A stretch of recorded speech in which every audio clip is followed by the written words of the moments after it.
Assalamualaikum warahmatullahi wabarakatuh. Perkenalkan, nama saya Desi Novianti. Saya mahasiswa semester 6 jurusan Pendidikan Agama Islam, Fakultas Tarbiyah di Sekolah Tinggi Agama Islam. Nah, hari ini saya akan memaparkan sedikit materi mengenai tafsir ayat Al-Quran tentang materi pendidikan. Nah, sebelumnya untuk mengetahui lebih dalam apa yang dimaksud dengan materi tadi, kita perlu mengetahui apa yang dimaksud dengan pendidikan itu sendiri. Nah, pendidikan itu adalah proses untuk membangun karakter dan intelektual suatu bangsa atau suatu negara.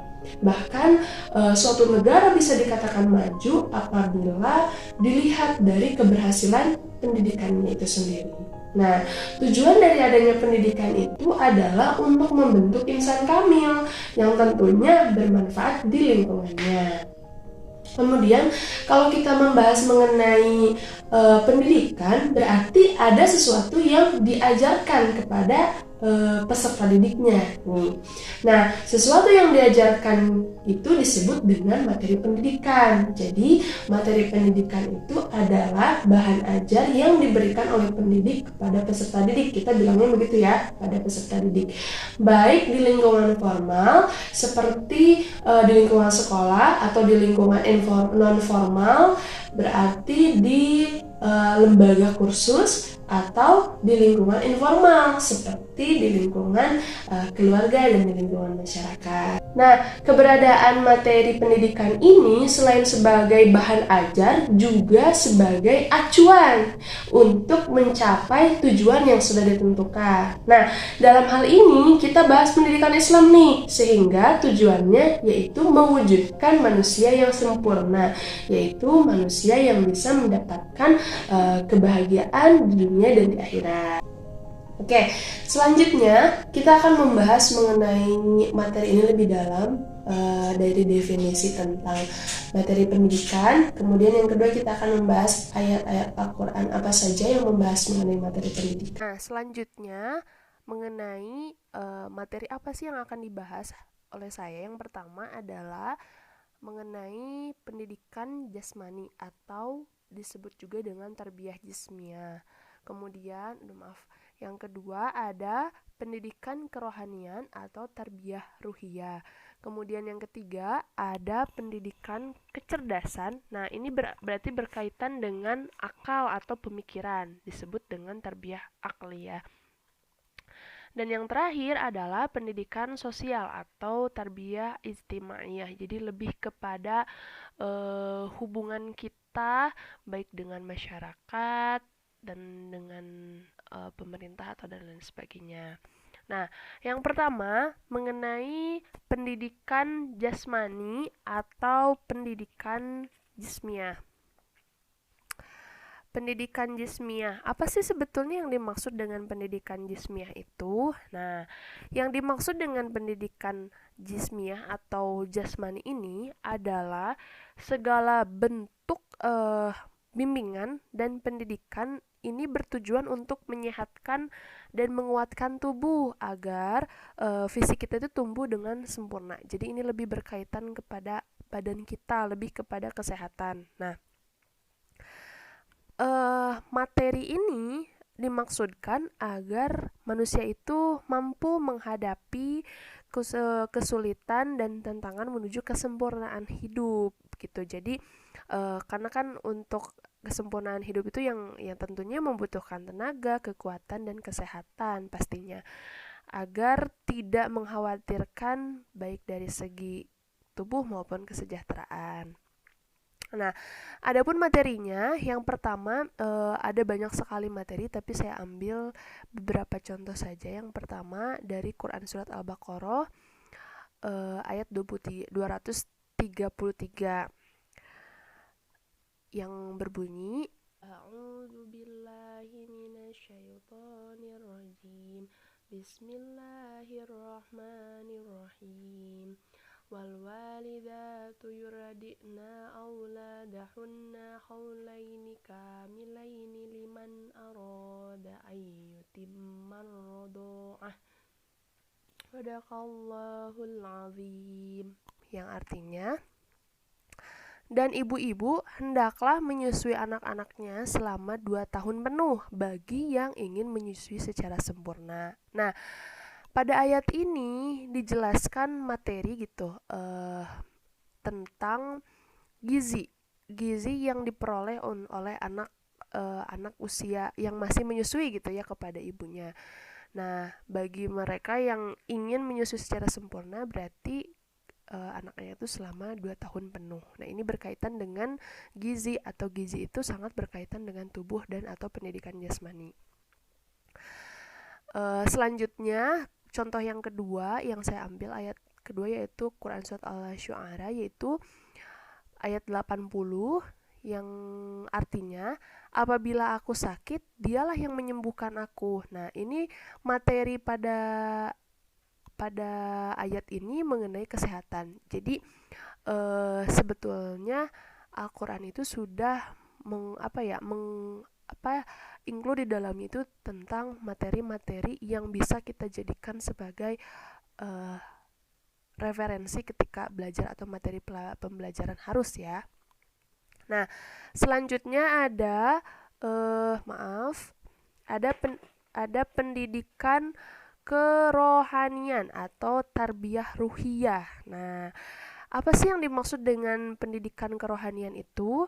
Pendidikan kerohanian ini adalah segala sesuatu yang atau semua usaha tentang pembinaan, kemudian pendidikan, lebih ke pendidikan agar manusia itu memiliki mental yang sehat dan kuat gitu, terutama mental agama gitu. Selain misalkan begini, jasmaninya dia sehat gitu, badannya sehat, tidak sakit dan lain sebagainya, tapi kalau misalkan mentalnya tidak sehat juga dia tetap sakit gitu, sehingga perlu diberikan pendidikan kerohanian.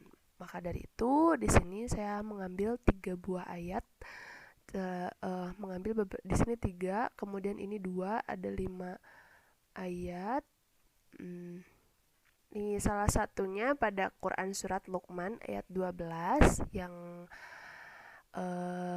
berbunyi A'udzubillahi minasyaitonirrajim. Bismillahirrahmanirrahim. Walaqad atainal luqmanal hikmata anishkur lillah wa may yashkur fa innama yashkuru li nafsihi wa man kafara fa innallaha ghaniyyun hamid. Shadaqallahul azim. Yang berbunyi, dan sesungguhnya telah kami berikan nikmat kepada Luqman, yaitu bersyukurlah kepada Allah, dan barang siapa yang bersyukur kepada Allah, maka sesungguhnya ia bersyukur untuk dirinya sendiri, dan barang siapa yang tidak bersyukur, maka sesungguhnya Allah Maha Kaya lagi Maha Terpuji. Nah, pada Quran Surat Luqman ayat 12 ini dapat kita simpulkan bahwa materi pendidikan yang tercantum pada ayat ini tentang perilaku bersyukur, tentunya bersyukur kepada Allah atau bersyukur dengan apa yang kita miliki gitu. Jadi materi bersyukur salah satunya ada pada Quran Surat Luqman ayat 12. Kemudian yang kedua juga masih dalam Quran Surat Luqman ayat 13 yang berbunyi kurang lebih artinya, dan ingatlah ketika Luqman berkata kepada anaknya, di waktu itu ia memberi pelajaran kepadanya, hai anakku, janganlah kamu mempersekutukan Allah, sesungguhnya mempersekutukan Allah itu adalah benar-benar kezaliman yang besar. Quran Surat Luqman ayat 13. Nah, pada ayat ini materi pendidikan gitu yang bisa kita ambil yaitu tentang akidah yang berhubungan dengan jangan mempersekutukan Allah gitu. Jadi lebih kepada tauhidnya gitu. Jadi pada ayat ini bisa dijadikan sebagai salah satu rujukan gitu mengenai materi pendidikan tentang akidah. Kemudian yang ketiga juga dari Quran Luqman ayat 16 juga masih tetap dengan materinya yaitu tentang akidah. Selanjutnya ada Quran Surat Al-Isra, ini masih pendidikan ruhiyah atau pendidikan kerohanian. Nah, ayat 23 yang artinya, dan Tuhanmu telah memerintahkan supaya kamu jangan menyembah selain Dia, dan hendaklah kamu berbuat baik kepada ibu bapakmu dengan sebaik-baiknya.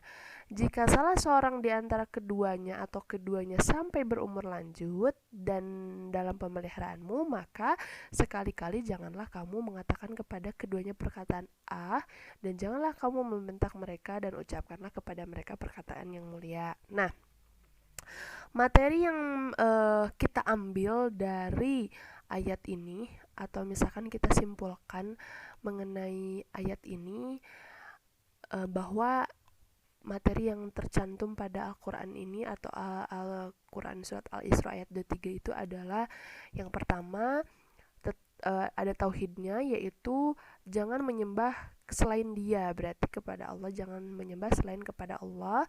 Kemudian di sisi lain juga materi yang ada pada Al-Quran, pada Quran surat ini, yaitu tentang adab kepada orang tua. Bagaimana di sini dijelaskan jangan pernah mengatakan kepada keduanya perkataan "ah" gitu, atau bagaimana adab kita kepada orang tua baik dari cara berbicara gitu, dan janganlah kamu membentak gitu kan. Jadi ini hubungan kita dengan orang tua gitu, jangan sampai perkataan kita justru menyakiti mereka gitu, karena ucapkanlah kepada mereka ada perkataan yang mulia. Nah, di sini dapat kita simpulkan bahwa materi yang ada pada Quran surat Al-Isra ayat 23 ini adalah adab kepada orang tua.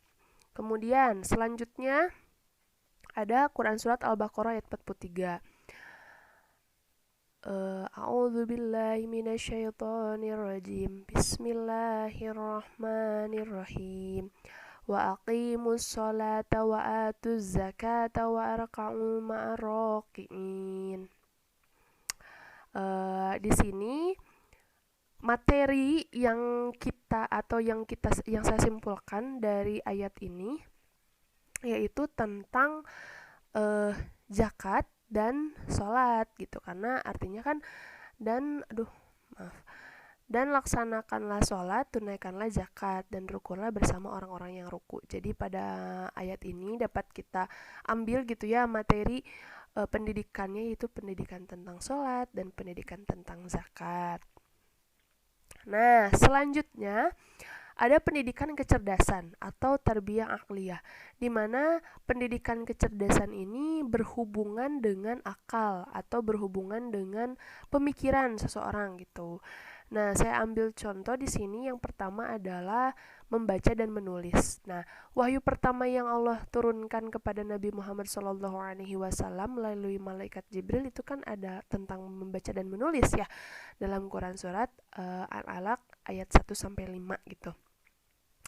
Karena kenapa sih harus membaca dan menulis itu harus menjadi kunci atau dasar ketika seorang mau berilmu? Ya karena menulis itu kan merupakan bekal untuk menguasai menulis dan membaca itu kan merupakan suatu bekal gitu untuk mengetahui, menguasai ilmu-ilmu yang lainnya. Jadi sebelum kita mau mengenal ilmu tentang matematika atau biologi dan lain sebagainya, tetap kuncinya yang pertama itu adalah membaca dan menulis gitu.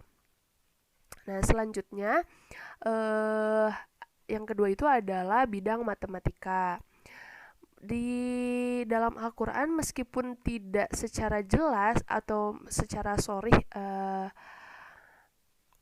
membahas tentang matematika atau hitungan yang misalkan kayak kita belajar di sekolah, misalkan tentang logaritma atau misalkan belajar tentang dimensi 3, tapi ayat-ayat Al-Quran juga banyak yang menyebutkan tentang bilangan dan jumlah. Nah, karena kita kan mengenal yang namanya berhubungan dengan bilangan dan jumlah ya pasti berkaitan dengan matematika. Nah, misalnya di sini Quran surat Al-Mulk ayat 3 yang membahas tentang penciptaan 7 langit. Kemudian ada Quran surat As-Sajadah ayat 4 tentang 6 hari penciptaan langit dan bumi. Kemudian ada Quran surat Taubah ayat 35 tentang jumlah bulan dalam 1 tahun ada 12, dan Quran surat Al-Baqarah ayat 282 tentang 2 orang saksi jika laki-laki dan 4 orang jika perempuan. Nah, banyaknya bilangan-bilangan atau hitungan-hitungan yang tadi sudah disebutkan gitu ya dalam ayat Al-Quran. Salah satunya dari ayat Al-Quran yang sudah tadi disebutkan ini memberikan pelajaran bahwa sebetulnya manusia itu harus menguasai masalah hitungan ini gitu. Bahkan kan dalam Al-Quran itu kan memang ada kata hisab gitu, yang artinya menurut bahasa adalah hitungan gitu. Misalkan kayak contohnya apa, Quran surat Al-Isra gitu ayat 12. Nah, tapi yang dimaksud hitungan di sini itu adalah hitungan hisab dalam ilmu falak. Jadi secara apa ya?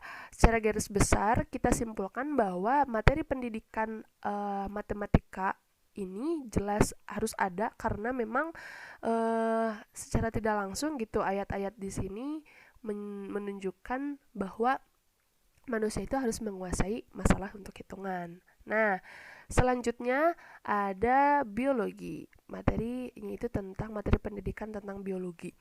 Jadi materi-materi biologi yang kita pelajari misalkan kayak di SMA, karena biologi itu lebih spesifik adanya itu di SMA. Kalau mungkin kalau SD SMP itu ada tetapi tidak dispesifikkan biologi, hanya pelajaran IPA saja gitu.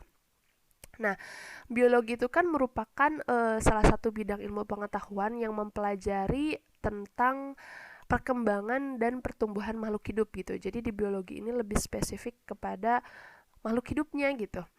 Nah, dalam Quran surat Al-Mu'minun ayat 12 sampai 14 sebagai contohnya ya, salah satu contohnya itu Allah menerangkan tentang proses kejadian manusia sejak dari berupa saripati tanah, kemudian sperma, ovum, segumpal darah, segumpal daging, kemudian tulang belulang yang dibungkus kulit dimasukkan ke ruh dalamnya sampai lahir menjadi manusia gitu. Nah, masih banyak sebetulnya ayat-ayat Al-Quran yang menjelaskan mengenai kespesifikan tentang biologi ini, tapi saya ambil salah satu contohnya yaitu dari Quran surat Al-Mu'minun gitu. Jadi banyak banget gitu ya. Misalkan kayak contohnya di Quran surat Al-Zumar gitu ayat 6, di situ misalkan mengejarkan bahwa rahim ibu itu terdapat 3 lapisan gitu, seperti yang kita pelajari di materi biologi itu. Jadi ada lapisan-lapisan kayak misalkan endometrium, kemudian ada meiometrium, kemudian ada perimetrium gitu.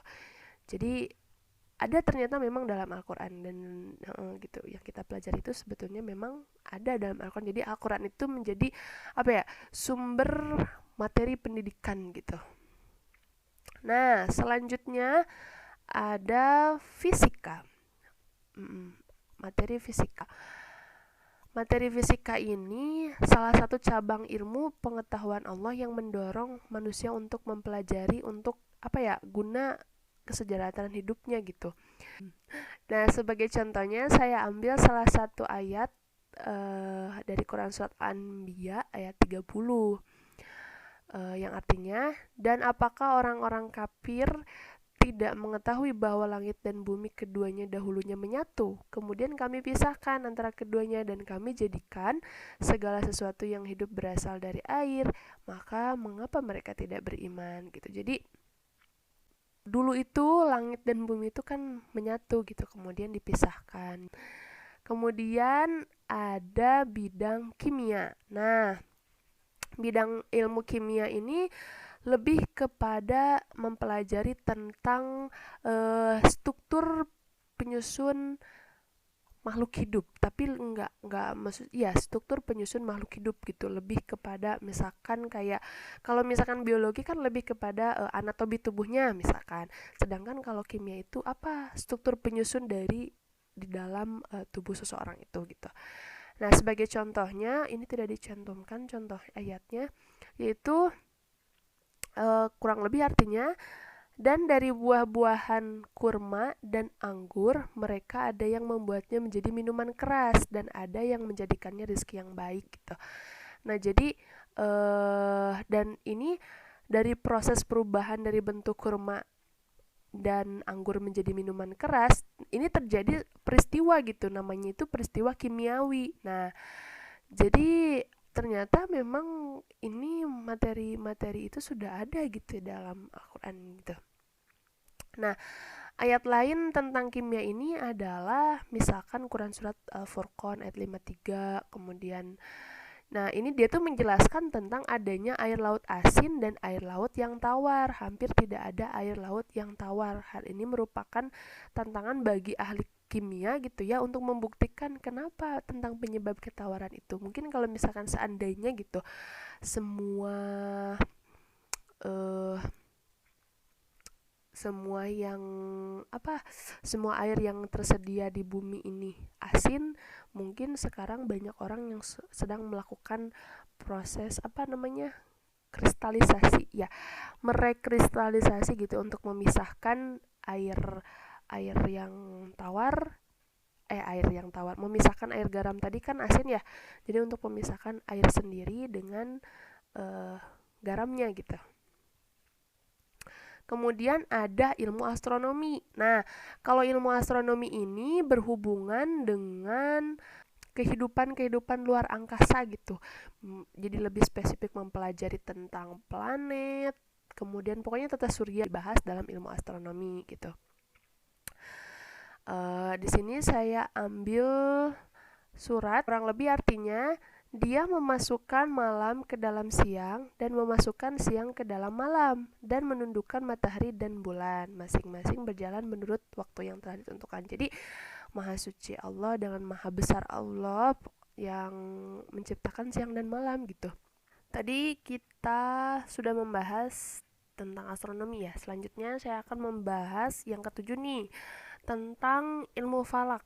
Nah, ilmu falak itu apa gitu? Ilmu falak itu adalah salah satu ilmu yang kegunaannya itu untuk mengetahui waktu gitu, kayak misalkan nggak cuma waktu sih, misalkan kayak tanggal, jam, hari, kemudian bulan, tahun, terus kayak waktu sholat, arah kiblat dan lain-lain gitu. Karena kan kenapa sih ini harus ada gitu? Karena ini adalah apa, ilmu ini penting gitu. Karena manusia itu kan harus, kita itu kan harus berusaha gitu untuk menentukan kayak misalkan awal bulan Ramadan, awal Syawal, kemudian awal bulan Zulhijjah atau misalkan Muharram gitu, karena dengan menyangkut penentuan peristiwa yang sangat penting gitu dan disebut dengan hisab gitu. Misalkan contohnya dari Quran surat Al-Isra ayat 12 yang tadi yang bahwa Allah menjadikan matahari dan bulan itu yang bersinar, dia menetapkan peredarannya menurut kedudukan tertentu agar manusia itu dapat mengetahui bilangan tahun dan hisab. Nah, selanjutnya ada ilmu ekonomi. Nih, ilmu ekonomi ini tentu sangat sangat penting. Kenapa? Karena yang namanya ekonomi ini berarti berhubungan dengan orang lain gitu. Dan untuk kita kembali lagi untuk mensejahterakan hidupnya. Karena misalkan sebagai contohnya dalam ekonomi itu ada tentang jual beli. Nah, contohnya pada Quran surat An-Nisa ayat 29 yang artinya, wahai orang-orang yang beriman, janganlah kalian makan harta di antara kalian dengan cara yang salah, kecuali dengan jalan perdagangan yang berlaku dengan suka sama suka gitu. Jadi ilmu ekonomi ini sangat penting ya, karena tujuannya kan untuk mensejahterakan hidup kita gitu dengan ekonomi. Ya salah satu contohnya yaitu dengan proses jual beli gitu. Kemudian yang ke-9, tadi yang ke-8 ekonomi, yang ke-9 tentang ilmu pengetahuan dan teknologi. Nah, ini itu menjadi salah satu indikator gitu suatu negara. Kalau misalkan negara itu maju ya kalau teknologi juga maju gitu. Sebagai contohnya ini kalau ya masyarakat ini Quran surat Ar-Rahman ayat 33 yang berbunyi A'udzu billahi minasyaitonir rajim. Bismillahirrahmanirrahim. Ya ma'syaral jinni wal insi in istata'tum an tanfudu min aqtaris samawati wal ardi fanfudu la tanfuduna illa bisultan. Sadaqallahul azim. Yang artinya, hai golongan jin dan manusia, jika kamu sanggup menembus langit dan bumi, maka tembuslah, kamu tidak akan dapat menembusnya gitu. Kecuali dengan sultan. Sultan ini adalah kekuatan atau yang menurut pendapat para ulama yaitu tentang pengetahuan dan teknologi gitu. Nah, ayat ini memberikan kita pelajaran bahwa manusia itu harus menguasai ilmu pengetahuan dan teknologi, ya tentunya untuk mencapai kemajuan dan kebahagiaan hidup yang maksimal di dunia gitu. Nah, bagi kita umat Islam, kemajuan hidup di dunia ini ya tentunya untuk mengantarkan atau mencapai kebahagiaan dan kesejahteraan hidup gitu di akhirat nanti. Nah, jadi kalau misalkan dengan adanya kemajuan dan teknologi ini diharapkan tentunya manusia itu dapat berkiprah dan bekerja sesuai dengan profesi masing-masing gitu, agar dapat memperoleh hasil yang maksimal gitu. Kalau misalkan kita kerja dengan sesuai profesi yang kita inginkan juga enak kan gitu.